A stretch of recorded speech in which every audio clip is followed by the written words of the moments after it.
What's up, everybody? OMB. Black is alright. But look, I appreciate y'all subscribing to the channel.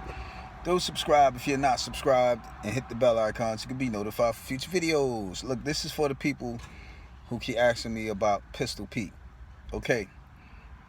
I didn't know there was two Pistol Petes because the one I grew up with, he's Puerto Rican, you know what I'm saying?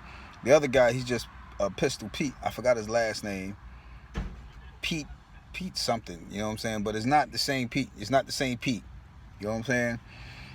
The guy I'm talking about is Puerto Rican, you know, because a lot of y'all ask, and I just did research on the other Pistol Pete. See, I wasn't on the streets like that. So if it wasn't going down in my neighborhood, I ain't know nothing about it. And if there was rumors, and plus y'all gotta understand, the neighborhood that I grew up in, you know, on Cypress, it was budding at the time. You know what I'm saying? The thugs, the killers was coming up. We were still kids, but they was coming up. You know what I'm saying? So whoever the other guy is, I don't know, because he wasn't in the neighborhood like that. You know what I'm saying? He did, from my understanding, he was in what is that? I know it was Uptown, you know what I'm saying? I know it was Uptown. But yeah, he was a ruthless dude. But the same thing, either one you talk about, you know what I'm saying? They both was no joke, for what I see. So, but I'm only talking about one Pistol Pete, y'all, and that's Puerto Rican Pete, the one who be with Fat Joe and them, you know what I'm saying? The one who tells the stories, the Puerto Rican guy. That's the one I'm talking about. He was the guy who, yo, B, you talking about a dude who I wouldn't put nothing past him. Back then, he was crazy, bro. You know what I'm saying? He was out of his mind. You know, so that's the dude I'm talking about, man. And then somebody asked me if I think he committed the crimes that he committed. I look at it like this. Well, I guess the other Pistol Pete. Either Pistol Pete.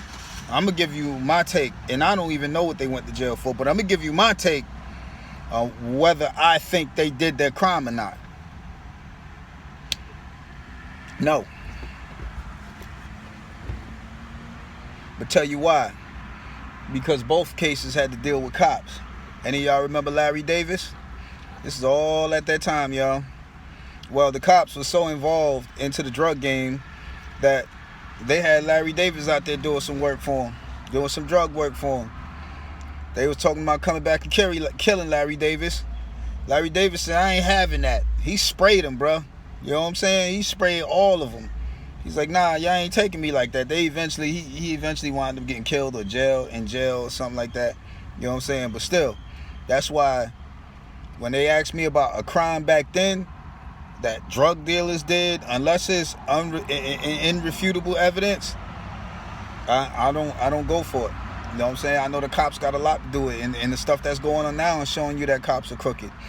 So you can imagine back then when all these protests and Black Lives Matter and all that stuff people wasn't showing up for rallies like that. You can imagine what it was like back then. It was even worse, B. You know what I'm saying? Cops was terrible then, bro. So, you know, if you ask me, I take the side of the brothers. Just from all the crooked cops that I done seen and that I done dealt with. Even here in Florida. I first came here, I was working at Wet n Wild. And you know, they ain't got no 24-hour transportation. So I had to walk all the way. Anybody who know Florida, who know Orlando, I had to walk all the way from Wet n Wild, which is over there on International Drive, all the way to Carver Shores, which is off Kirkman and Raleigh, which is over there by Valencia Community College. Anybody know that is a hell of a walk, B? So as I'm walking, and I get there's a little water area when you just turn right and you in the neighborhood. I know in the neighborhood there's dogs that be loose, and them dogs is vicious, B. You know what I'm saying? So I had me a stick, and as I'm walking, the cop come pull up to me, stomp on his brakes. What you doing out here this time? I said, I was at work. He's like, ain't no jobs at this time. I said, I was doing overtime, and you don't see the little thing right here? The Wet n Wild had a little Wet n Wild emblem right there. Work at Wet n Wild. He's like, what you got a stick for? Yo, man, there's dogs all over this place, man. Yo, don't let me see you out here again. I'm like, yo, if I got to do it again, I'm going to do it again. But yo, and this was a brother, but he was looking to hurt somebody, B. And guess what? I was over there by a body of water, and he had a pistol. I had a stick. So guess what I did? I kept my mouth shut. You know what I'm saying? I can't say I really kept my mouth shut, but whatever he asked, I had an answer for it. And it was a legit answer. You know what I'm saying? So I ain't give him no power. So when it comes to police dealing with black people, unless that black person is known as somebody who is insane and out of their mind, and they go to jail for something, I gotta side with the brother until I know. O&B signing out. Peace.